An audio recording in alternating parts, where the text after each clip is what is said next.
Antes de que comience su charla, quiero contarles que el doctor es abogado, especialista en Derecho Administrativo y Administración Pública, ambos títulos obtenidos en la Facultad de Derecho de la Universidad de Buenos Aires. Asimismo es doctorando por la Universidad de Zaragoza y profesor de Derecho Administrativo en las carreras de grado y de posgrado de diversas facultades de Derecho públicas y privadas. También es autor de múltiples artículos de su especialidad y disertante en el país y en el extranjero. En lo profesional es socio del estudio Becar Varela, co-dirigiendo el Departamento de Derecho Administrativo. Le damos la bienvenida al doctor Juan Estupenengo y muchas gracias por acompañarnos.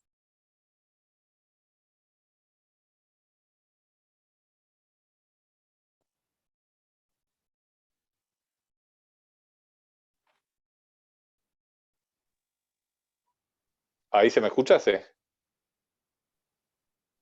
Ah, perfecto. Bueno, les decía que, bueno, buenas tardes, que gracias Estefanía por la presentación y Diego también por la invitación al curso y por la presentación. Como anticiparon, la idea de la charla de hoy es hablar un poco sobre cómo incide la pandemia y sobre todo las medidas que está adoptando el Estado o los distintos estados, nacional, provincial y municipal, sobre los contratos, pero más precisamente sobre los contratos públicos, sobre los contratos administrativos. Y para poder empezar a hablar, lo que tenemos que hacer es entender un poco, a ver, el contexto en el cual nos encuentra esta pandemia a los argentinos. Nosotros en la República Argentina tenemos que recordar que ya veníamos de una declaración de emergencia, que es la declaración de emergencia que tuvo lugar mediante la ley 27.541, que dictada en el mes de diciembre del 2009, mediante esta ley el Congreso Nacional lo que hizo fue declarar la emergencia económica, presupuestaria, financiera, previsional, tarifaria, pero también sanitaria, en todo el territorio de la República Argentina, y delegó el Congreso en el Poder Ejecutivo algunas competencias. Esto en diciembre del 2019, o sea, con anterioridad a que surgiera esta pandemia con motivo del coronavirus. De manera que, a ver, nosotros en Argentina ya estábamos en una emergencia económica, a ver, a raíz de la situación económica en la cual se encontraba el país. Recordemos un poco, inflación casi del 50% anual, un índice de pobreza de casi el 35% en aquel entonces, riesgo país también en aquel entonces de más de 2.500 puntos, una deuda externa de 350.000 millones de dólares, que la República Argentina ya denunció que no puede pagar, con lo cual se ve obligada a renegociar con sus acreedores. Todo este contexto hace que la República Argentina, el Congreso Nacional, insisto, antes incluso de la pandemia, en diciembre del 2019, declare la emergencia mediante la ley 27.541, ¿sí? En este contexto, ya en marzo de este año, la Organización Mundial de la Salud declara que la propagación del coronavirus es una pandemia, y frente a eso el Poder Ejecutivo lo que hace es ampliar la emergencia sanitaria ya existente. O sea, de modo que, como insisto, como nosotros ya veníamos de una emergencia declarada, el Poder Ejecutivo lo que hace mediante el decreto 260 del 2020 es ampliar esa emergencia en materia sanitaria, ¿sí? Y al ampliarla, lo que hace es darle a los distintos ministerios mayores competencias como para poder, digamos, enfrentar esta pandemia, ¿sí? Como se sabe, a partir del decreto 260, el Poder Ejecutivo dictó una serie de medidas de todo tipo, que luego las vamos a reseñar un poco, que lo que hicieron estas medidas fue incidir, ¿sí?, un poco, entre otras cosas, en la ejecución de los contratos. Le voy a compartir un documento para que lo tengamos a la vista.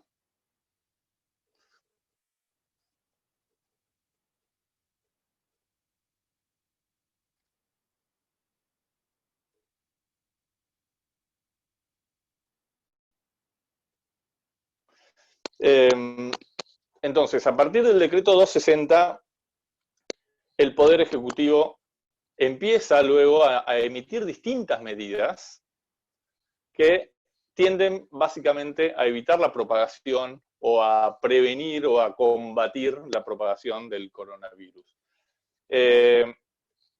La cantidad de medidas que dictó el Poder Ejecutivo desde el decreto 260 del 2020 hasta la actualidad es impresionante, son muchas medidas, pero claramente algunas tienen mayor incidencia en la ejecución de los contratos que otras, ¿sí? Pensemos, por ejemplo, en el aislamiento social preventivo y obligatorio. Este aislamiento dispuesto por el decreto 297 del 2020, en virtud de la cual los ciudadanos están obligados a permanecer en su residencia o en el lugar en el cual se encontraban al momento de dictarse esta medida, ¿sí? Con lo cual es una medida claramente restrictiva de la circulación y que, si bien ya desde su comienzo tuvo excepciones y excepciones que de a poco van siendo incrementadas, y es una medida esta del aislamiento que de a poco va flexibilizándose, lo cierto es que ya esta medida, la prohibición de circular, de que las personas circulen, tiene una fuerte incidencia en la ejecución de todos los contratos, y en lo que ahora nos interesa, en la ejecución de los contratos administrativos, porque desde ya que imposibilita o dificulta, en muchos casos, la ejecución de distintos contratos administrativos, ¿sí? También pensemos en la prohibición de ingreso al país, ¿sí? O sea, mediante otro decreto, el Poder Ejecutivo prohibió el ingreso al país primero a ciudadanos no residentes en la Argentina. Luego esa medida incluso se extendió a ciudadanos residentes en el país, con algunas pocas excepciones, por ejemplo, los que estaban de tránsito, ¿sí? Otras medidas, como por ejemplo la prohibición de realizar importaciones, ¿sí? Un poco derivada del aislamiento. Entonces, todas estas medidas, un poco lo que sin duda tuvieron una virtualidad y una afectación muy fuerte, en general en la economía, ¿sí? Pero en particular en la ejecución de los contratos. Y más precisamente en lo que nos interesa en esta charla, en lo que hace a los contratos administrativos. Y acá hay un punto que tenemos que tener en cuenta, que es preguntarnos, a ver, estas medidas, el aislamiento, la prohibición de ingreso al país, la restricción de las importaciones, cómo juegan ya desde el punto de vista jurídico en la ejecución de los contratos administrativos. Y acá es donde viene o tiene lugar una pregunta fundamental, que es si estas medidas respecto de los contratos las podríamos calificar como, digamos, situaciones de fuerza mayor o hechos de la administración. Y acá un poco conviene que recordemos un poco de qué se trata esta distinción. Según la jurisprudencia y la doctrina administrativista, cuando hablamos de contratos administrativos y cuando hablamos de circunstancias, digamos, imprevisibles, no tenidas en cuenta a las partes al momento de contratar y que dificultan o impiden la ejecución del contrato, la doctrina de jurisprudencia suele dividir lo que es la fuerza mayor del hecho del príncipe. La fuerza mayor suele ser entendida como aquella circunstancia ajena a las partes y que lo que hace es precisamente impedir o dificultar la ejecución del contrato, ¿sí? Ajena a las partes en el sentido de que no proviene ni de ninguna de las partes, pero tampoco proviene del Estado. Pensemos en un terremoto o pensemos incluso en una enfermedad, ¿sí? Incluso una pandemia pareciera ser claramente un supuesto de fuerza mayor en esta clasificación, ¿sí?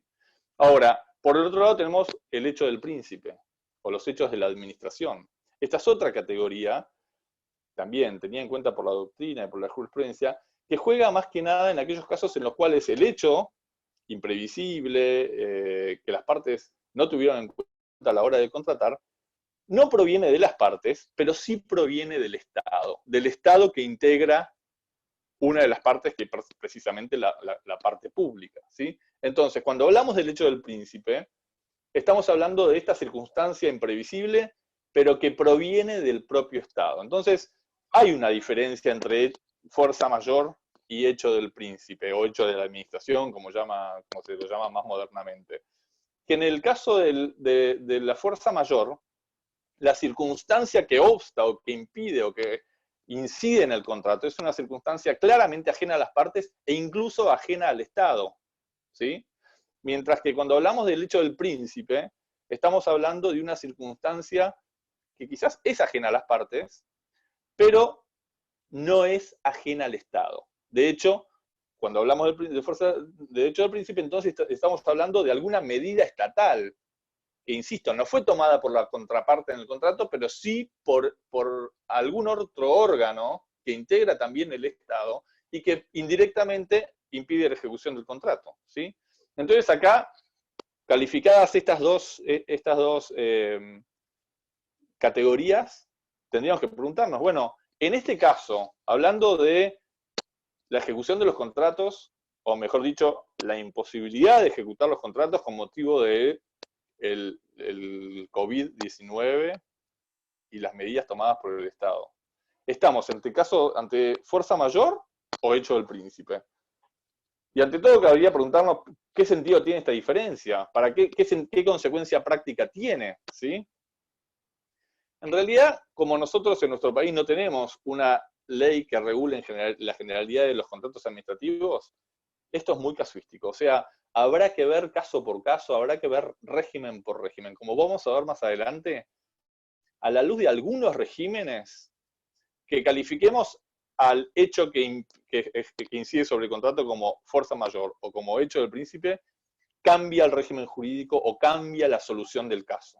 En otros casos, en cambio, vamos a ver que no. De manera que, insisto, esto es muy casuístico, digamos, la incidencia que tiene, e incluso saber si estamos frente a un hecho del príncipe o una circunstancia de fuerza mayor también. A ver, a priori me atrevería a decir que la pandemia en sí, o sea, la propagación de una enfermedad a nivel mundial, sin duda es un hecho natural, ¿sí? No es una actividad realizada por el Estado, y por ende, la pandemia en sí, insisto, podría ser ejecutada como o considerada una circunstancia de fuerza mayor. Ahora, distintos son las medidas que toma el Estado para enfrentar la pandemia, como las que acabamos de mencionar, el aislamiento o la prohibición de ingreso al país, la prohibición de importar, etcétera. Las distintas medidas tomadas por el Estado, estas distintas medidas de emergencia adoptadas por el Estado, ahí sí que me parece, a priori, insisto, podrían calificar como hechos del príncipe, hechos de la administración, y no como circunstancias de fuerza mayor. Por eso, uno tendería a pensar que cuando estamos hablando de contratos públicos afectados por el coronavirus, estaríamos hablando siempre de circunstancias de fuerza mayor, pero a priori me atrevería a adelantar que, al menos a mi modo de ver, no es siempre así, sino que tendremos que ver si la afectación al contrato en cuestión proviene de digamos, de la pandemia en sí, cosa que me parecería bastante rara, o si proviene de una medida tomada por el Estado para prevenir la pandemia, cosa que entiendo que se va a dar en la generalidad de los casos. De ser así, entiendo que cabría hablar más de hecho del príncipe y no tanto de fuerza mayor. Insisto que esta categorización, que de todas maneras tendrá que ser hecha caso por caso, va a incidir en muchos casos en la solución que le demos a esta afectación del contrato. O sea, va a incidir en la solución jurídica, ¿sí? Según el régimen del cual estemos hablando.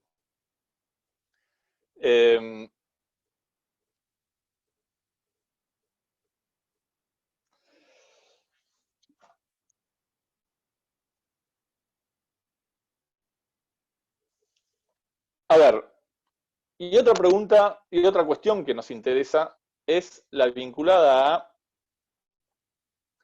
cuáles son, digamos, los contratos afectados por estas medidas estatales. ¿Cuáles son los contratos públicos que se vieron perjudicados con motivo del aislamiento, la prohibición de ingreso al país, etcétera? ¿Sí?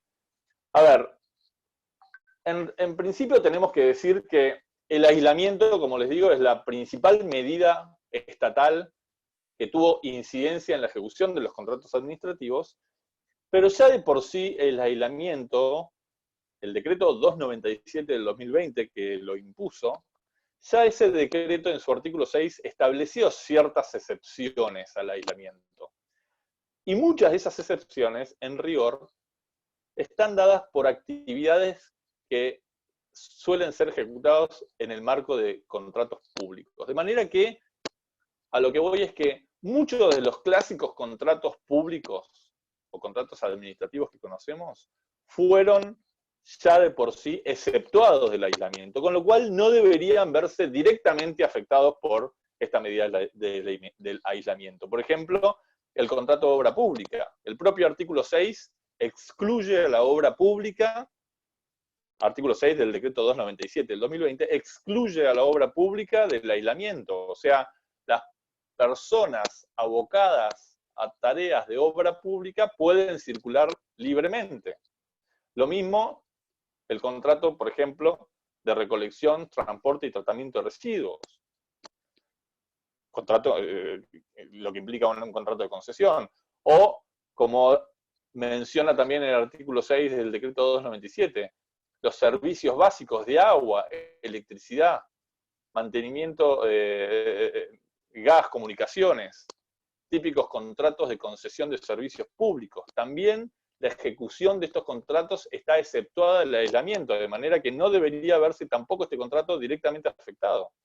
Transporte público de pasajeros, de mercadería, de petróleo, combustibles, servicios postales, servicios esenciales de limpieza, de mantenimiento, de fumigación, ¿sí?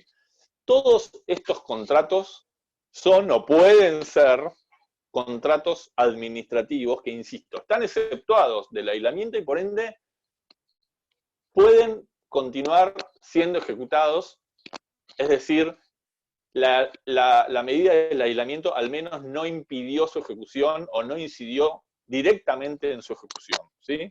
De manera que lo primero que tenemos que ver es si en nuestro caso estamos frente a un contrato público incluido o excluido de estas medidas estatales. ¿Por qué? Porque muy probablemente encontremos que nuestro contrato, el que tenemos en el caso concreto, sea un contrato que estaba excluido y por ende pudo ejecutarse. A lo mejor el contratista particular, por algún motivo, como me ha pasado en alguna consulta, no quiso continuar ejecutándolo, pero podía válidamente ejecutarlo, con lo cual ahí no podremos hablar de una imposibilidad de ejecutar como consecuencia del decreto presidencial, ¿sí? Ahí no habrá al menos incidencia directa de la medida en el contrato, ¿sí? Puede ser que el contrato esté exceptuado, o sea, que pueda continuar ejecutándose, y sin embargo, que se vea indirectamente afectado. Pensemos, por ejemplo, en el contrato de obra pública, cuya ejecución requiere la importación de determinada mercadería, que no puede ser importada porque, como vimos, las importaciones están restringidas. O algún contrato público que para su ejecución requiere el ingreso de ciertas personas con conocimientos específicos al territorio nacional. Ingreso que, como vimos, está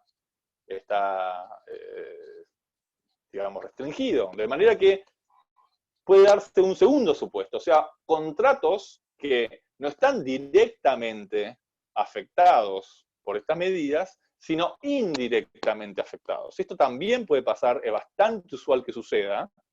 De hecho, hay muchos contratos de obra pública que están teniendo dificultades en su ejecución, no porque esté, digamos, no por la medida del aislamiento en sí, sino por la imposibilidad de valerse de personas o de insumos que deben ser importados para poder ser ejecutados, ¿sí?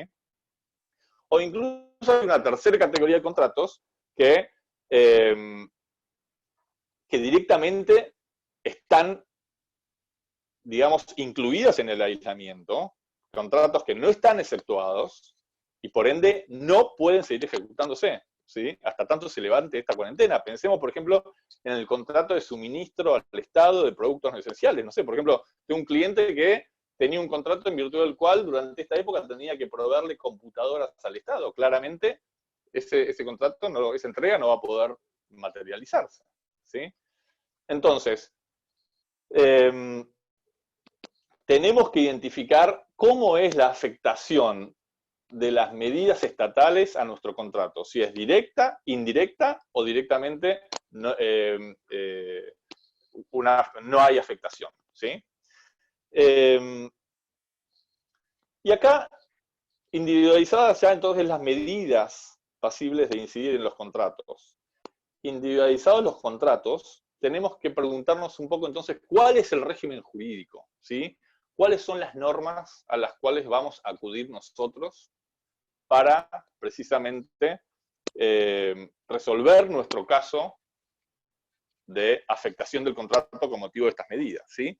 Y acá hay que aclarar algo ya de entrada, que es que a diferencia de lo que ocurrió en otros casos en la Argentina, con otras emergencias que hemos tenido, actualmente o hasta el momento no ha sido dictada una norma de emergencia específica tendiente a posibilitar, digamos, la continuación o la renegociación de los contratos afectados por las medidas estatales, ¿sí? O sea, nosotros en la Argentina, como ustedes saben, tenemos mucha historia en materia de emergencias públicas que en realidad son más emergencias económicas. Esta es una emergencia distinta, no es una emergencia económica, con lo cual nosotros tenemos, digamos, experiencia en emergencia, y siempre que ha venido una ley de emergencia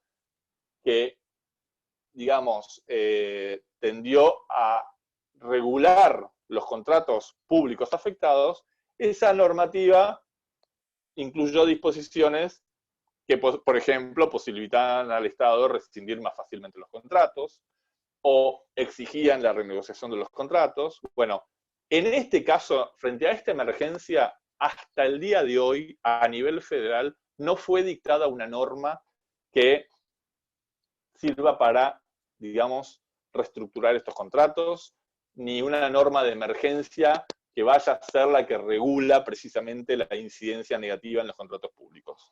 Sí pasó a nivel provincial, precisamente hoy, 4 de mayo, fue dictado o fue publicado el decreto, creo que es 408 del 2020, de la gobernación de la provincia de Buenos Aires, por la cual se establecen ciertas pautas para lo que es la renegociación de contratos públicos provinciales afectados por las medidas provinciales o nacionales sobre los contratos públicos, insisto, provinciales. Pero a nivel federal todavía no ha sido dictada una norma de emergencia que tiende a regular la afectación de los contratos públicos con motivo de estas medidas tomadas por los estados nacionales y provinciales, ¿sí? Con lo cual, ¿qué significa eso? Que entonces no tenemos forma de solucionar estos casos o tratar estos contratos afectados. Sí lo tenemos, porque tendremos que echarnos mano de los regímenes o las soluciones que nos dan los regímenes de contrataciones de la normalidad. O sea, todos los regímenes de contratos y toda la normativa que regula cada contrato contiene disposiciones para casos como el que nos ocupa, caso de emergencia, fuerza mayor, hecho del príncipe. Bueno, mientras no haya una norma, digamos, de emergencia que tienda a regular esta situación para los contratos públicos, tendremos que echar mano a las normas que regulan cada contrato, ¿sí? Depende del contrato, obviamente, de que estemos hablando. Si estamos hablando de un contrato de obra pública, tendremos que ir a la ley de obra pública, al contrato específico que nos ocupa, a los pliegos de ese contrato. Si estamos frente a un contrato de suministro, consultoría, tendremos que ir al régimen general de contrataciones, a nivel federal el decreto 1023 del 2001, reglamentado por el decreto 1030 del 2016. Entonces tendremos que, mientras no exista una norma de emergencia, ir a la normativa de normalidad, por así decirlo, que rige a nuestro contrato, ¿sí? Y acá, dicho esto, realizar esta introducción, tendríamos que ya hablar un poco de cuáles son, digamos, las formas en que estas medidas pueden afectar a los contratos públicos. O sea, cuáles son las distintas formas que pueden darse esta afectación sobre los contratos públicos. Por ejemplo, y básicamente acá vamos a hablar de dos tipos de afectación, ¿sí? O sea, puede suceder, por un lado, que estas medidas estatales, aislamiento, prohibición de ingreso al país, etcétera, que las distintas medidas estatales para enfrentar el coronavirus, por un lado, dificulten la ejecución del contrato, o sea, que tengan incidencia sobre la ejecución del contrato, punto A, o, punto B, puede ser que estas medidas no incidan sobre la ejecución del contrato, pero sí que alteren la ecuación económica financiera del contrato. Esto es fundamental. Esta distinción sobre cómo afecta la medida a mi contrato o al contrato de mi cliente es fundamental porque es lo que nos va a hacer ir por uno u otro camino, ¿sí? Puede ser, insisto, que las medidas en cuestión estén dificultando o directamente imposibilitando que se ejecute el contrato, en cuyo caso tendré que echar mano a herramientas tendientes a sortear ese obstáculo y poder continuar con la ejecución, o si es imposible continuar con la ejecución del contrato, directamente herramientas que me permitan terminar con el contrato del modo que sea más beneficioso para ambas partes, ¿sí? En cambio, si estamos frente a un caso en el cual la ejecución del contrato no está afectada, pero lo que está afectada es la ecuación económica financiera, tendremos que echar mano a herramientas que permitan restablecer la ecuación económica del contrato, ¿sí?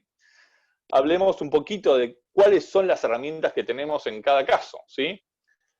Empecemos hablando del supuesto en que estas medidas inciden en la ejecución contractual. Puede ser que estas medidas dificulten la ejecución contractual sin imposibilitarla, ¿sí? En ese caso, una de las herramientas que tenemos a mano es la prórroga del plazo de cumplimiento, ¿sí? El caso que les hablaba recién de el cliente que tiene que un contrato de suministro con el Estado, en virtud del cual tiene que hacer entrega al Estado de ciertas computadoras, ¿sí? En ese caso, ante la imposibilidad de cumplir con esa entrega, porque claramente no está exceptuado del aislamiento, la prórroga del plazo del contrato es una solución posible, ¿sí? Esta solución va a tener que ver, sobre todo va a servirnos en los casos de contratos de cumplimiento instantáneo, o sea, contratos como este ejemplo que estoy dando, en los cuales el contratista cumple con la entrega de la cosa, cumple en un solo acto su contrato y ya con eso finaliza el contrato, o sea, contrato de cumplimiento instantáneo. En esos casos suelen ser, o mejor dicho, suelen ser estos los casos en los cuales la prórroga del cumplimiento del contrato es una opción válida, ¿sí? Acá es importante, ante todo, que veamos cuál es el plazo que está en juego, ¿sí? Usualmente el plazo del cumplimiento del contrato puede ser que esté dado por un plazo administrativo, ¿sí? Por ejemplo, en este caso, en el caso que les doy, el contrato establecía que para la entrega había un plazo de X días hábiles administrativos, Porque si el plazo de cumplimiento del contrato es un plazo administrativo, tenemos que tener en cuenta las suspensiones de los plazos administrativos establecidos en todos los niveles de gobierno por distintos decretos. De manera que, si el plazo de cumplimiento del contrato es un plazo administrativo, ya de por sí está siendo suspendido por los distintos decretos dictados a nivel federal y también a nivel local, de manera que ahí parecería que ya de por sí el plazo está suspendido, no tendremos que pedir suspensión alguna, ¿sí? Ahora bien, en muchos otros casos, el plazo de cumplimiento del contrato no es administrativo, sino que es un plazo, digamos, que no tiene que ver con realizar una presentación ante la administración, sino que es un plazo no administrativo. Pensemos en el contrato de obra pública, ¿sí? El plazo para realizar una obra en el contrato de obra pública no suele ser un plazo administrativo, de manera que ahí la suspensión administrativa de los plazos no nos sirve de nada. Ahí tendremos que procurar obtener de la administración la suspensión de los plazos, ¿sí? Y para esto tendremos que ver muy específicamente el contrato que tenemos, los pliegos del contrato que tenemos y el régimen general del contrato que tenemos. Por ejemplo, si estamos a nivel federal frente a un contrato de suministro, en ese caso iremos al decreto 1023 del 2001 y al decreto 1030 del 2016, que lo reglamenta, ¿sí? El régimen general de contrataciones, establecido por el 1023 y 1030, expresamente dispone que frente a causas debidamente justificadas, le hace en nuestro caso si la imposibilidad de cumplimiento proviene precisamente de las medidas estatales, de un hecho del príncipe, y si las necesidades de la jurisdicción así lo permiten, puede la administración, a pedido del particular, prorrogar el plazo. De manera que el propio régimen general, 1023, reglamentado por el 1030, establece expresamente la posibilidad de que el contratista le solicite a la contraparte pública la prórroga del cumplimiento del contrato. Insisto, establece dos requisitos, o sea, causas debidamente justificadas, que sin duda acá están presentes, la imposibilidad de cumplir con motivo del aislamiento, y que la necesidad pública siga presente, de modo que justifique un cumplimiento tardío, ¿sí? Es más, el propio decreto 1023 y 1030 también prevén lo que es el cumplimiento extemporáneo, mejor dicho, el espontáneo incumplimiento extemporáneo. O sea, que venció el plazo, el contratista no pidió previamente la prórroga y sin embargo cumple fuera de plazo. Bueno, en ese caso el 1023 y el 1030 le dan la posibilidad al Estado de admitir el cumplimiento extemporáneo, precisamente porque la necesidad pública sigue en pie, de manera que la administración tiene, incluso en ese caso en el cual el contratista no pidió prórroga y cumplió directamente fuera de plazo, tiene la posibilidad la administración de tomar ese cumplimiento, esa prestación extemporánea, ¿sí? Esta entonces es una alternativa válida, una alternativa que sobre todo en los contratos digamos, de cumplimiento instantáneo tendremos que analizar. Otra herramienta que podemos echar mano es la exhibición de penalidades al contratista, y tiene mucho que ver con lo que hablábamos recién. Muchas veces, si el contratista incumple fuera de plazo, cumple fuera de plazo o incumple con el contrato, con motivo de las medidas estatales adoptadas para frenar el coronavirus, según los distintos regímenes, el incumplimiento temporáneo justificaría la aplicación de sanciones, ¿sí? Por ejemplo, justificaría la aplicación de multas o incluso puede justificar la rescisión del contrato. Bueno, tendremos que analizar si a la luz de nuestro contrato, de los pliegos y del régimen general, se puede eximir al contratista de estas sanciones, ¿sí? Esta exhibición suele ser admitida en los casos de fuerza mayor o caso fortuito. Por ejemplo, en el régimen del 1023 y 1030, a nivel federal, el régimen general de contrataciones, se establece que las penalidades no pueden ser aplicadas al contratista cuando el incumplimiento tuvo lugar con motivo de caso fortuito, fuerza mayor, o por actos o incumplimientos de autoridades públicas. Miren ustedes cómo acá el régimen en general distingue entre la fuerza mayor y el hecho del príncipe, ¿sí? Lo que pasa es que hace una distinción el propio régimen. Dice, ojo que si el contratista está invocando caso fortuito, fuerza mayor, tiene que estar debidamente documentado y tiene que haber sido denunciado dentro de un plazo, 10 días, y aceptado por la administración. En cambio, dice el régimen, si es hecho del príncipe, como es un hecho que proviene del propio Estado, no hace falta denunciarlo y no hace falta tampoco esperar la aceptación de la contraparte. O sea, con el mero acaecimiento del hecho del príncipe ya se justifica, se entiende que está justificado el incumplimiento del contratista. De manera que este es un buen ejemplo de un régimen que distingue entre hecho del príncipe y fuerza mayor, ¿sí? Si nosotros entendemos que estas medidas estatales que está tomando el Estado constituyen hecho del príncipe, a la luz, por ejemplo, del régimen del 1023 y 1030, no tendremos que denunciar ese hecho a nuestra contraparte, tampoco tendremos que pedir que nos exima, sino que ya de por sí tenemos derecho, ¿sí?, a que no se apliquen penalidades al contratista, ¿sí? Este es un régimen que contiene esta distinción. Después vamos a ver que, por ejemplo, la ley de obra pública muchas veces asimila fuerza mayor y hecho del príncipe, ¿sí? De manera que la distinción está entre hecho del príncipe o fuerza mayor, en nuestro régimen, no es una distinción, digamos, que tenga alcance general y que sea igual para todos los casos, sino que varía de régimen a régimen, varía de contrato a contrato, de manera que tendremos que ver en nuestro contrato en particular cómo incide esta distinción y por ende si tiene algún sentido hacerla o no, ¿sí? Claramente, insisto, a la luz del 1023 y el 1030, entiendo que nosotros podríamos entender que estas medidas constituyen hecho del principio y por lo tanto nos eximiría como contratistas de tener que denunciarlo al Estado, ¿sí? La ley de obra pública, por ejemplo, también prevé la exhibición al contratista de las penalidades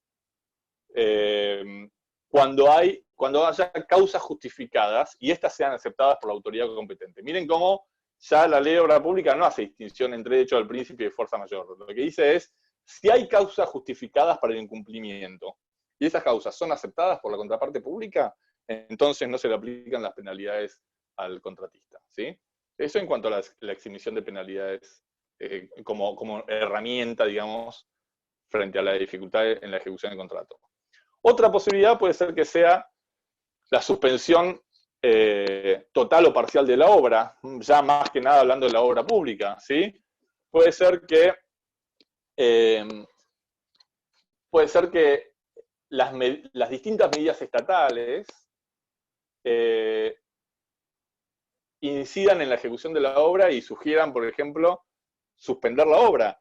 Insisto, la obra pública está eximida del aislamiento, pero puede suceder que ante la imposibilidad de importar determinada maquinaria sea imposible, se llegue a un punto en el cual sea imposible continuar con la obra. Bueno, ahí la suspensión total o parcial de la obra puede ser una solución, ¿sí? La propia ley de obra pública establece que si por cualquier causa, ¿sí?, se juzgase necesario suspender en todo o en parte la obra pública, debe ser solicitado al comitente y el comitente puede disponer la suspensión de la obra, ¿sí? De manera que esta es una alternativa también válida, otra alternativa válida frente a estos casos, ¿sí? Esta solución en la ley de obra pública es interesante porque la ley de obra pública lo que dice es que si por una causa justificada se ve imposibilitado el contratista de continuar con la ejecución de la obra y necesita, digamos, suspenderla, y la administración suspende la obra, incluso en ese caso, el contratista tiene derecho a algunos gastos improductivos. Los gastos improductivos son los gastos en los cuales incurre el contratista durante ese parate. Por ejemplo, pagar salarios o el alquiler de cierta maquinaria, ¿sí? si no estamos frente a un contrato de obra pública, estamos frente a otro contrato, podría ser que la solución sea la suspensión total o parcial, ya no de la obra, obviamente, porque no estamos frente a un contrato de obra pública, sino del contrato, ¿sí? La suspensión del contrato como herramienta no está prevista en la mayoría de los regímenes.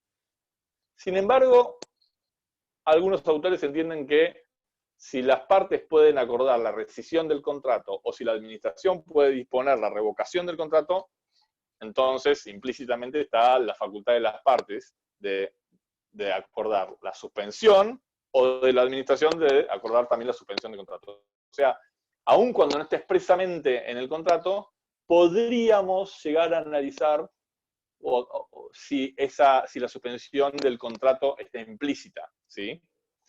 Esa es otra alternativa. Entonces, resumiendo un poco, en aquellos casos en los que las medidas estatales dificultan la ejecución del contrato, ¿sí? O sea, imposibilitan o dificultan, en aquellos casos en que las medidas estatales dificultan la ejecución del contrato sin llegar a imposibilitarla, la prórroga del plazo de cumplimiento, la exhibición de penalidades al contratista, la suspensión de la obra o del contrato, son algunas de las herramientas que se pueden llegar a explorar, ¿sí? Y segundo caso, tenemos otros supuestos en los cuales estas medidas ya no, digamos, no solo dificulten, sino que directamente imposibiliten que se ejecute el contrato, ¿sí? O sea, ahora estamos frente a casos en los cuales, con motivo del aislamiento, con motivo de estas distintas medidas que toma el Estado, la ejecución del contrato, continuar con la ejecución del contrato es imposible para las partes, con lo cual todas estas soluciones de algún modo van a o bien hacer que no sean las mismas partes las que continúen con la ejecución o van a conducir a que el contrato termine, ¿sí? Una herramienta en este caso sería la cesión del contrato. A ver, si el contratista, por alguna circunstancia particular, motivada o basada en las medidas estatales, no puede continuar con la ejecución del contrato, probablemente lo que podrá, una posibilidad de explorarse es que ceda el contrato, ¿sí?, a un tercero. Habría que analizar bien el caso. Tendría que darse un supuesto en el cual la imposibilidad sea para el contratista y no para otro tercero. En ese caso, la cesión del contrato es una posibilidad. Tengamos en cuenta que esa cesión requiere siempre el visto bueno, la autorización previa de la contratante pública, la cocontratante pública, ¿sí? Pero más allá de esta situación, va a ser muy común que si las medidas estatales inciden en la ejecución del contrato e imposibilitan la ejecución, tengamos que echar mano a soluciones que hagan que el contrato termine, ¿sí? Por ejemplo, la rescisión del contrato de común acuerdo, ¿sí? O sea, si la ejecución del contrato se torna imposible con motivo de las medidas estatales tomadas para combatir el coronavirus, o incluso si siendo posible hubiese variado, digamos, el interés público y ya ese contrato es innecesario, bueno, las partes podrán sentarse a rescindir el contrato de común acuerdo. Esto está expresamente previsto en algunos regímenes, por ejemplo, en el 1023 y 1030, o sea, el régimen general de contrataciones vigente a nivel nacional, expresamente se establece la posibilidad de las partes de acordar la rescisión del contrato, ¿sí? En la ley de obra pública no está prevista como solución. Algunos autores dicen que de todas maneras podría llevarse a cabo. La Procuración del Tesoro de la Nación a nivel federal lo que dice es, no, señores, si el contratista y el comitente se sientan a rescindir el contrato, en realidad lo que está haciendo el comitente es rescindirlo unilateralmente por motivos de fuerza mayor, con lo cual lo toma como una rescisión sin culpa, pero unilateral. De manera que esa es una alternativa también a explorar. Otra alternativa será la rescisión del contrato por fuerza mayor o hecho del príncipe, ¿sí? En este caso este caso es muy similar al anterior, con la diferencia que acá las partes no se sientan a negociar, sino que la parte pública, el Estado, digamos, unilateralmente dispone la rescisión del contrato por fuerza mayor o hecho del príncipe. O sea, ante la imposibilidad de ejecutar el contrato, por la existencia de una razón de fuerza mayor o hecho del príncipe, el Estado lo que hace es unilateralmente rescindirlo, ¿sí? La ley de obra pública prevé expresamente este supuesto, ¿sí? Y lo que dice es que los perjuicios sufridos por el contratista con motivo de la fuerza mayor deben ser soportados por la administración. Esta es una solución bastante polémica. De hecho, la Corte Suprema lo que dijo es que esta norma de la ley de obra pública que pone a cargo del Estado la fuerza mayor o el hecho del príncipe es, digamos, un régimen de excepción y por ende tiene que tener interpretación restrictiva, ¿sí? Pero bueno, más allá de la solución económica, digamos, de este caso, lo cierto es que, digamos, se admite que el Estado, frente a la imposibilidad de ejecutar el contrato por hecho fortuito o fuerza mayor, lo rescinda unilateralmente. Otra solución posible es la revocación del contrato por razones de interés público.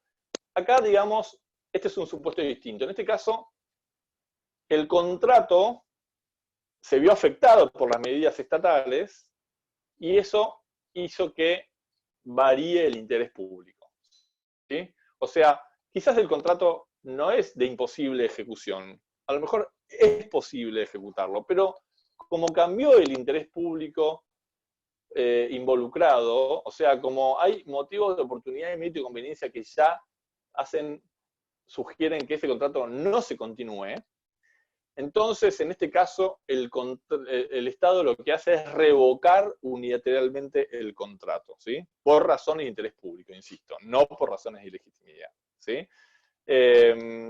Esta solución está expresamente prevista en casi todos los regímenes. El régimen del decreto 1023 y el 1030, o sea, el régimen general de contrataciones a nivel federal, expresamente prevé la posibilidad de que el Estado revoque un contrato por razones de oportunidad, mérito y conveniencia. En la ley de obra pública no está expresamente esta posibilidad, pero por distintos caminos podemos llegar. Por ejemplo, ya sea aplicando la ley de procedimiento administrativo, cuando permite la revocación de actos administrativos, o ya sea aplicando el régimen general, que es supletoriamente aplicable al contrato de obra pública.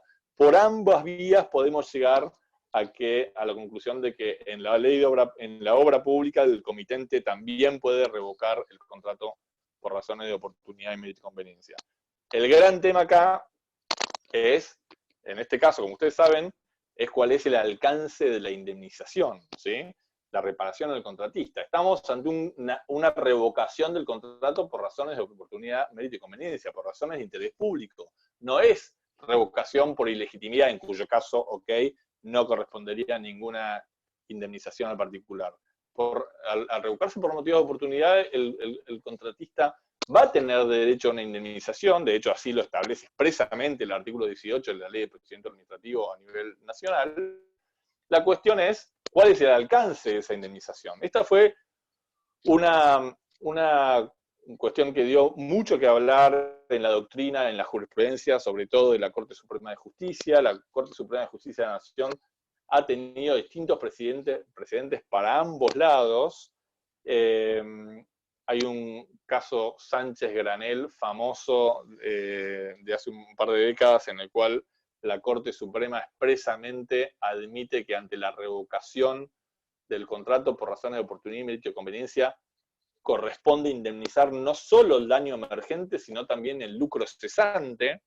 Y luego esta solución fue reiterada por la Corte en otros casos, Jucalán, Zonas Francas, etcétera, de manera que hay bastante jurisprudencia de la Corte que admite que en estos casos de revocación del contrato por razones de oportunidad, mérito y conveniencia, la reparación debe ser integral, ¿sí? O sea, que debe repararse daño emergente, o sea, el daño derivado directamente de la revocación, y el lucro cesante, o sea, la ganancia dejada de percibir con motivo de la revocación de ese contrato, ¿sí? Entonces, la gran discusión es cuál de estos rubros debe ser indemnizado. La jurisprudencia de esta Corte que le menciono tiene una mirada más amplia, tendiente a la reparación integral. A nivel nacional, en el régimen general, 1023 y 1030, en el régimen de contratación en general, se puso un coto a esto, estableciéndose que ante la revocación del contrato por razones de oportunidad, mérito y conveniencia, la reparación únicamente debe ser del daño emergente, ¿sí?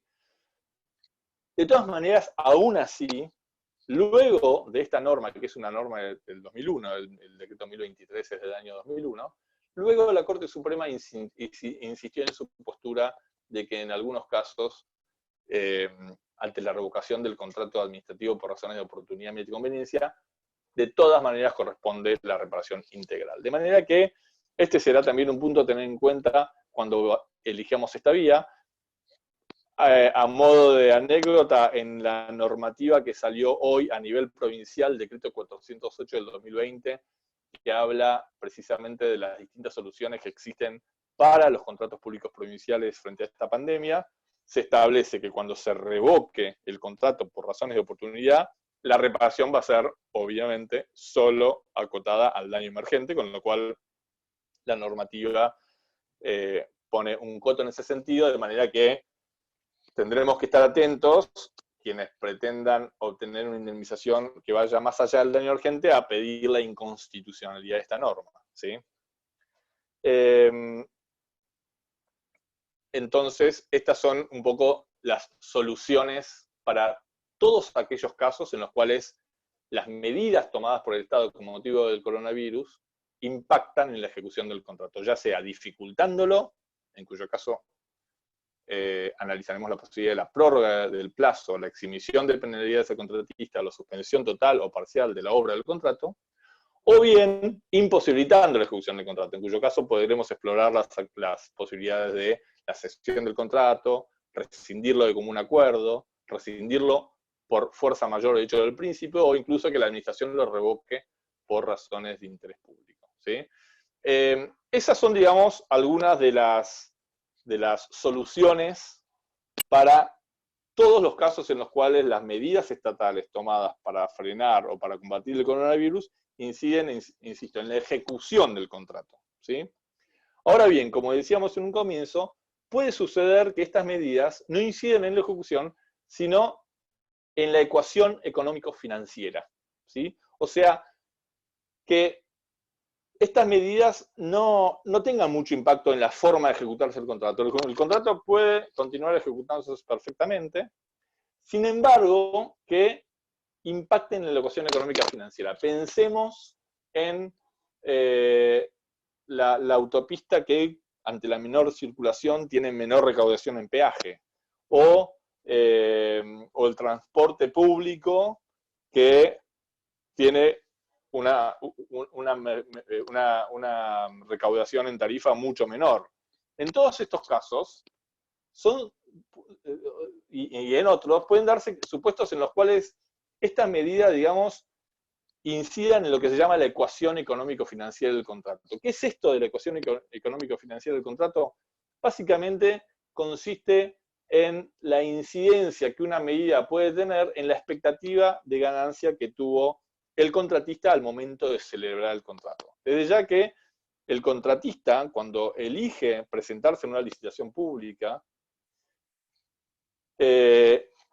hace una estimación de los costos y los beneficios que le va eventualmente a traer ese contrato administrativo, con lo cual el contratista tiene una ecuación económica financiera que fue la considerada al momento de presentarse. Ahora bien, el contratista desde ya tiene la obligación de someterse, digamos, al alia normal del contrato, al alia normal del negocio. De manera que si el negocio no resultara con motivo del alia normal, ese es un alia que debe ser soportado por el propio contratista, y desde ya que el contratista no podrá patalear, no tendrá derecho al pataleo. Ahora, si alia que se presenta es una alia no normal, sino extraordinaria, y digamos, proveniente precisamente de circunstancias que no pudieron ser consideradas al momento de celebrar el contrato, que son excepcionales, que son imprevistas, y claramente esa circunstancia excepcional que incide, insisto, sobre la ecuación económica financiera del contrato, sí podrá ser, digamos, invocada por el contratista para obtener lo que se llama la recomposición de la ecuación económica financiera del contrato, ¿sí? Y acá entra a jugar, ya para ir terminando, la segunda, digamos, de las alternativas que tenemos, que están dadas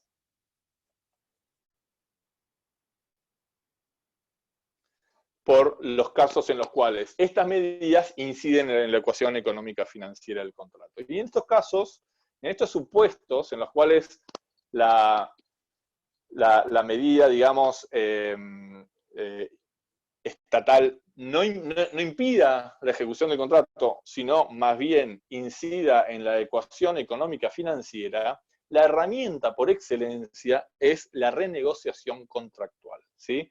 O sea, en estos otros casos, en los cuales, insisto, no está en juego la posibilidad o no de continuar ejecutando el contrato, sino más bien la ecuación económica financiera, la renegociación del contrato es la figura por excelencia que permite que las partes se sienten a restablecer la ecuación económica financiera del contrato.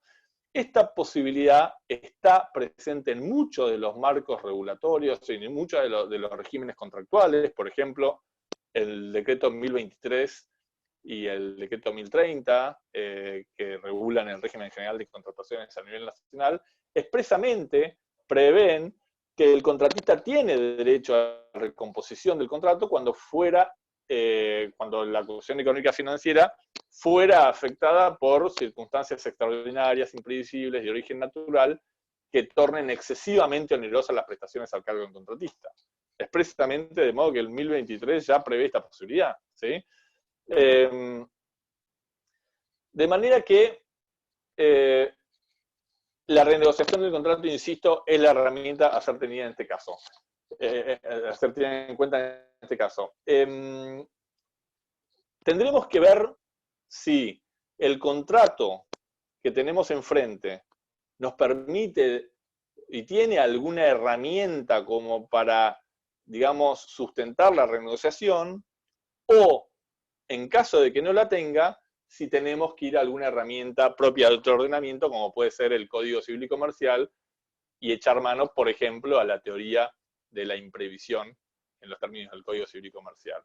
Por ejemplo, un caso también que tuve hace poco.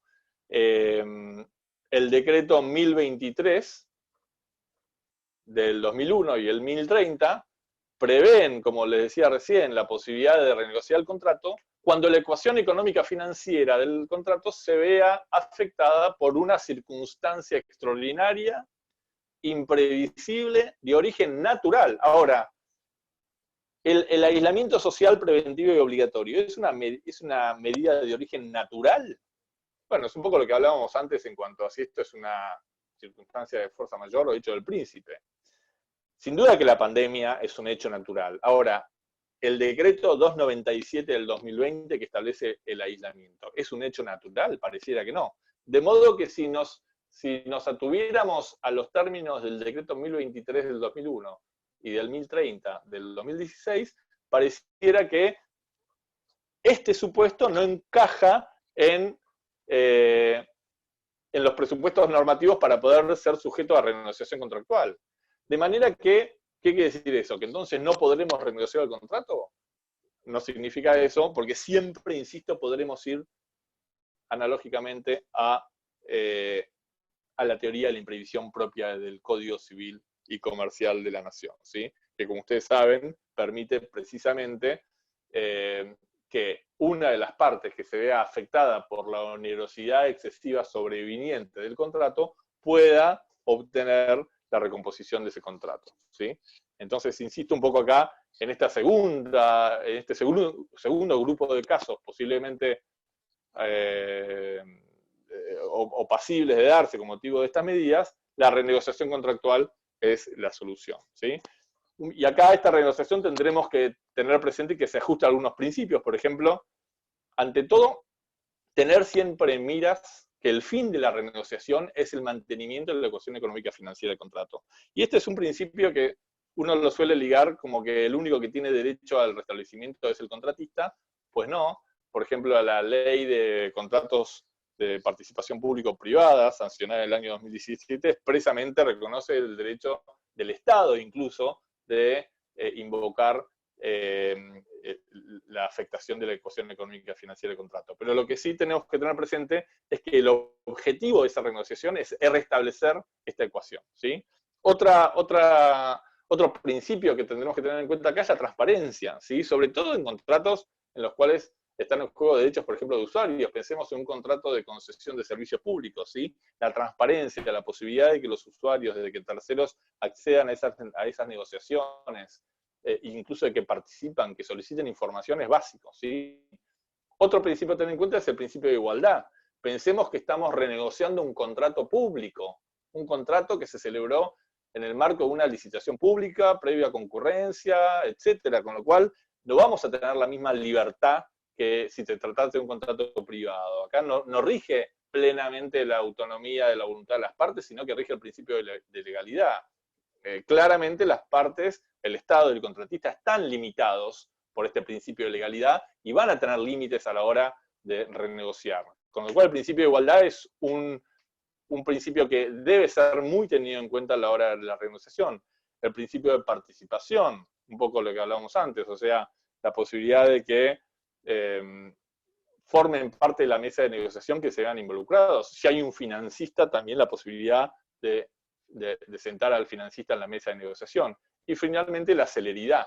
En nuestro país hemos visto que la renegociación, por ejemplo, dispuesta por la ley 25.561 de emergencia económica del 2002, establecía esa ley una renegociación que para llevarse a cabo, en muchos casos, se demoró más de 10 o 12 años, de manera que tenemos, digamos, experiencia en renegociaciones lentas, ¿sí? Con lo cual, el principio de celeridad, o sea, que el contrato, que la renegociación pueda llevarse a cabo rápidamente, es otro punto que tendremos que tener en cuenta. Bueno, creo que me excedí un poquito del tiempo que me habían dado, pero no quería dejar de dar este pantallazo. Insisto, esta es una mirada muy genérica, un pantallazo muy por arriba de las alternativas con las que contamos los abogados a la hora de lidiar con contratos públicos que se vean afectados por, ya sea por la pandemia o por las medidas estatales para combatirla. Así que bueno, gracias por la atención y estoy abierto a preguntas que puedan surgir. Excelente, doctor Estupenengo, su disertación muy clara, muy explicativa, como siempre. La verdad es que se ha generado un montón de mucho interés de parte de los oyentes, que ahora la doctora Ruy va a proceder a leerle. De nuevo, muchas gracias, de un nivel muy bueno realmente su disertación, y un tema que nos convoca a reflexionar, sobre todo en este marco. Doctora Ruy, le dejo las palabras para que puedan transmitir las preguntas al doctor. Gracias.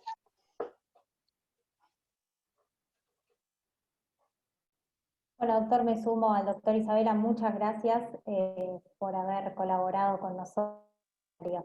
Acá tengo un par de preguntas que fueron haciendo mientras usted está exponiendo. No sé si se escucha bien. Sí, sí, perfecto. ¿Estamos bien? Sí, bueno, sí. Perfecto. Gracias.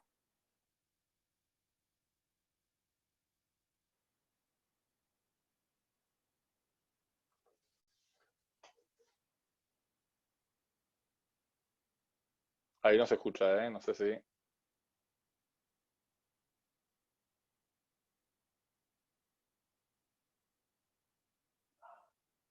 Está silenciado, ahora sí, recién creo que estaba silenciado el micrófono. Bueno, vamos. Al comienzo de la charla hicieron una pregunta que es la siguiente. Si los municipios deben declarar ellos mismos la emergencia económica para renegociar contratos, ya sea de bienes, servicios u obras. Sí, es una buena pregunta. Si estamos hablando de un contrato público municipal, el Consejo Deliberante deberá declarar la emergencia para poder renegociarlo. Pero, a ver, acá esta pregunta es importante, porque en realidad, ¿qué significa? O sea, que para renegociar un contrato o para lidiar frente a estas situaciones, ¿siempre hace falta que se declare la emergencia?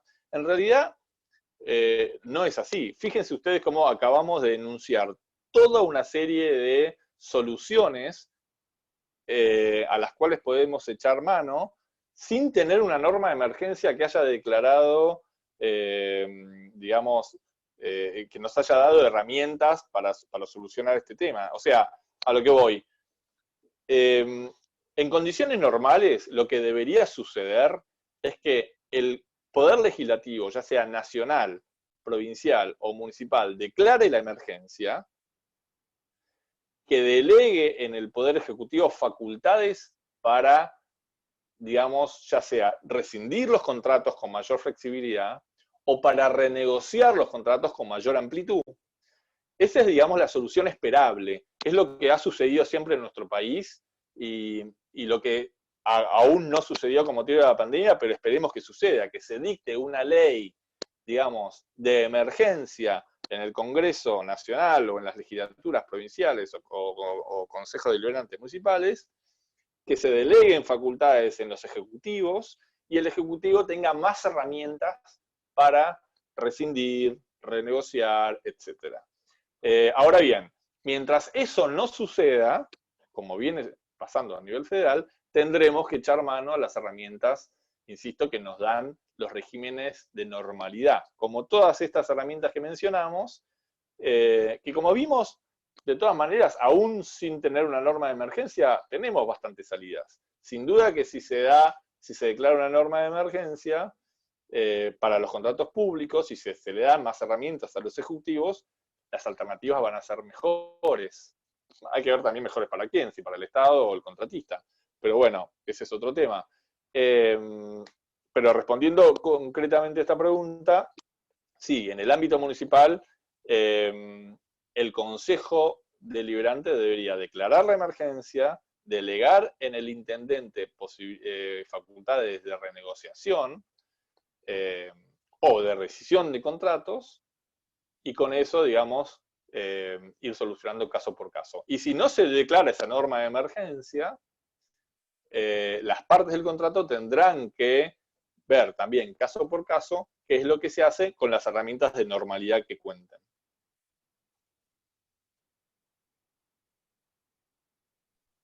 Muchas gracias, doctor. Le hago otra de las preguntas que nos hicieron es, si en contratos de obra pública que no se pudieron ejecutar por falta de personal, ¿los plazos se prorrogan automáticamente o se debe analizar caso por caso? No. A ver, es una buena pregunta porque en realidad hay que ver qué plazo estamos considerando. Pero a mi modo de ver, en el contrato de obra pública, el plazo para ejecutar la obra no es un plazo administrativo, de manera que en principio no se suspendió automáticamente. De manera que el contratista debería solicitar al comitente la suspensión de la obra, parcial o total, y el comitente analizará y accederá o no a esa suspensión, tratándose de una razón justificada, como dice la ley, que son estas medidas que se están adoptando, están más que justificadas, debería acceder, y en ese caso, previa solicitud y como consecuencia de una decisión expresa del comitente, se suspende el plazo total o parcial para la ejecución de la obra.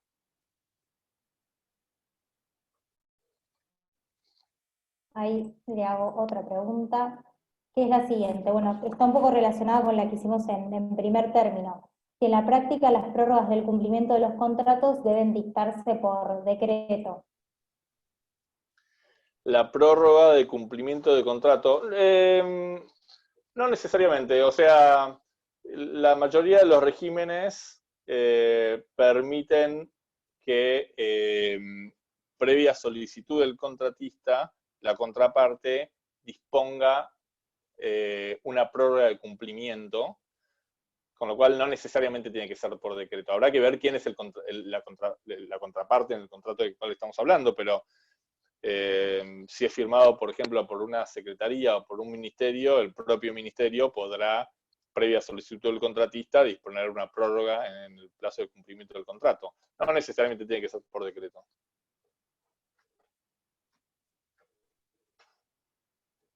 Nos acaban de hacer una pregunta recién que dice, ¿hasta qué porcentaje del monto del contrato o del tiempo del contrato se considera válida la suspensión a pedido de una de las partes? ¿Cómo es, perdón, la pregunta de vuelta? La pregunta es, ¿hasta qué porcentaje del monto del contrato o del tiempo del contrato se considera válida la suspensión a pedido de una de las partes? No, no hay un porcentaje. O sea, la suspensión, entiendo que estamos hablando de la suspensión del contrato o de la obra. La ley no hace distinciones, de manera que incluso se prevé que antes de, por ejemplo, Dureta entiende que incluso antes de empezar a ejecutar la obra podría solicitarle la suspensión total o parcial. Tampoco hace distinciones, por ejemplo, el régimen del 1023, de manera que no hay porcentajes en cuanto a cuánto se ha ejecutado, ya sea al comienzo o al final de la obra, o al comienzo o al final de la ejecución del contrato de tracto sucesivo, podría solicitarse la suspensión. Lo importante acá es que se trate de una causa justificada que precisamente incida en esa ejecución, ¿sí? En la medida en que esté esa causa justificada, como serían estas distintas medidas que estamos viendo, parecería que puede suspenderse el contrato o la obra, según de qué estamos hablando. Muchas gracias, doctor. Acá tenemos otra pregunta. Si en algún contrato administrativo se exigieron pólizas de seguro de caución en papel certificadas por escribano, ¿sirven ahora las mismas pólizas pero digamos, enviadas electrónicamente por las compañías de seguro? A ver, eso entiendo que con motivo de las restricciones que tuvieron durante mucho tiempo los escribanos para realizar su labor, la Superintendencia de Seguridad de la Nación habilitó que se extendieran pólizas en formato electrónico, con lo cual entiendo que sí, de todas maneras habría que chequearlo eso. De todas maneras, ahora los escribanos fueron expresamente exceptuados a los fines de ciertas tareas también esenciales para poder realizar su labor, con lo cual habría que ver si en el caso no estamos frente a un supuesto que habilite la actuación del notario. Ahora, si no se habilitara, tendríamos que sí corroborar esta disposición de la Superintendencia de Seguridad de la Nación que está habilitando, digamos, la extensión de pólizas electrónicas. Perfecto, acá tenemos otra consulta que está relacionada, digamos, a nivel comunal, a nivel de los municipios. Sí. La apertura de un proceso de renegociación en etapa administrativa. ¿Lo ves como un presupuesto exigible para la presentación de una petición de equilibrar la ecuación económica financiera del contrato? ¿O bien podría iniciarse la demanda directamente frente a la falta de regulación y del equilibrio oficioso por parte de la administración? Está muy bien esa pregunta. Y me parece que, a ver, a nivel provincial, hasta donde tengo entendido, no hace falta exigir, digamos, la previa presentación del reclamo en sede administrativa. De todas maneras, entiendo que para que se configure un caso, siempre se va a ir mejor parado pidiendo la renegociación en sede administrativa y al contratista y planteando digamos, la falta o digamos, que se ha alterado la ecuación económica financiera, siempre el hecho de presentarlo y que haya una negativa o silencio en sede administrativa nos va a dejar mejor parados en sede judicial, pero desde el punto de vista estricto jurídico entiendo que, siendo que no hace falta, que no se regula en sede provincial por lo que tengo entendido, puedo estar confundiendo, el reclamo administrativo previo, no podría ser, digamos, rechazada una demanda por no haber presentado eso. Con lo cual, incluso si no hubiésemos pedido la renegociación en sede administrativa, creo que podríamos siempre, dentro de los plazos de prescripción, claramente presentar la demanda judicial.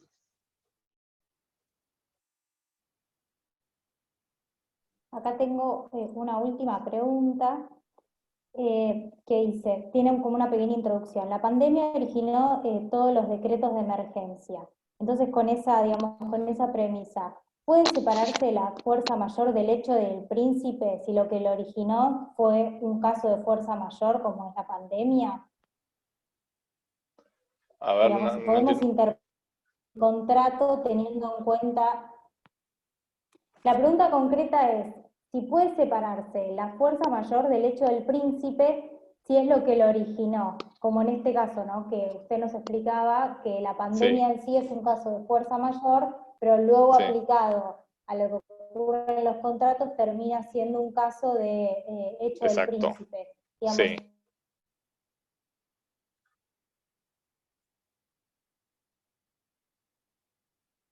Hola, hola, ahí se cortó el audio, ¿eh? hola, ¿se escucha? ¿Se escucha Ahí ahí? sí. Hola, hola.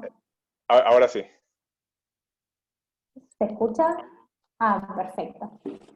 Bueno, la pregunta era si podía separarse la fuerza mayor del hecho del príncipe, si que lo originó, digamos, a ese caso de hecho del príncipe fue un hecho de fuerza mayor. A mi modo de ver, sí. Claramente son dos cuestiones distintas. Por eso digo que es muy casuístico, que no podríamos dar una respuesta genérica, sino que tendríamos que ver caso por caso, a ver si la incidencia en la ejecución viene dada por la pandemia en sí, que para mí eso es algo medio de laboratorio. No se me ocurre cómo podría la ejecución de un contrato verse afectada no por las medidas, sino por la pandemia. En sí la pandemia no es un terremoto, digamos, que imposibilita ya de por sí transportarse de un lugar a otro.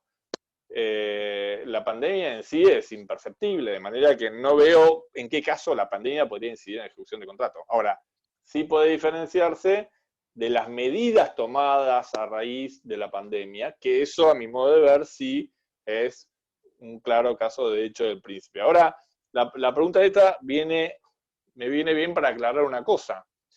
Lo que puede ser hecho del príncipe a nivel nacional puede ser fuerza mayor a nivel local. Pensemos, el aislamiento dispuesto por el decreto, o un caso más fácil, la prohibición de ingreso al país dispuesta por el Estado Nacional, ¿sí? La prohibición de que incluso residentes ingresen al país, dispuesta, insisto, por un decreto del Poder Ejecutivo Nacional. Tenemos un contrato de obra pública provincial que requiere el ingreso de cierta persona de afuera para poder ejecutarse, ser ejecutado. ¿Eso es una circunstancia de hecho del príncipe o fuerza mayor? Porque en realidad proviene del Estado, pero no del Estado provincial, sino del Estado nacional.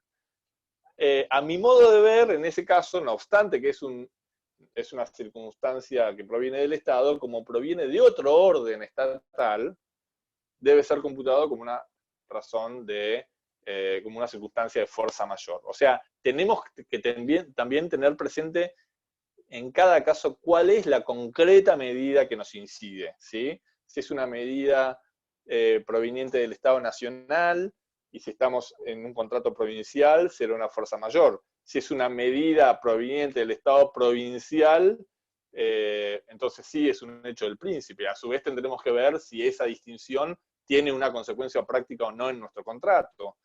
También tendremos que ver cómo juegan los casos, por ejemplo, en los que una provincia adhiere a una medida nacional.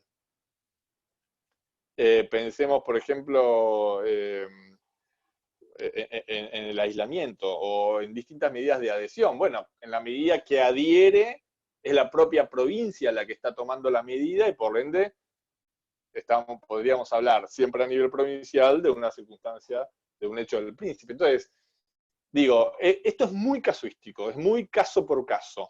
Tendremos que ver nuestro contrato, cuál es la circunstancia de la cual proviene la afectación, si es una circunstancia a nivel federal, provincial, municipal, y tendremos que ver, por último, el concreto régimen jurídico, ¿sí? Nuestro contrato, los pliegos de nuestro contrato, el régimen jurídico que regula nuestro contrato, para ver si esta distinción tiene o no una consecuencia. Creo que es muy difícil responder esta pregunta en términos genéricos, sino que necesariamente tendremos que estar y atender puntualmente al caso que nos toque tratar. Bueno, muchas gracias. Con esto terminamos. Fue la última consulta, doctor. Volver a agradecerle la participación, la excelente participación que ha tenido. Queremos decirle también a los alumnos que, bueno, y a todos los colegas que estas clases están siendo videograbadas, con lo cual a futuro también las van a poder ver. Los esperamos el próximo lunes, en el mismo horario, donde va a participar el doctor Aquino para hablar de la tutela constitucional y las relaciones del trabajo público y privado. Creo que es todo. Muchas gracias, doctor Estupanengo, nuevamente. Muchas gracias, Diego, por la invitación y felicitaciones por estos eventos que están muy bien armados. Gracias a todos. Que tengan buenas tardes. Nos vemos. Gracias. Chao.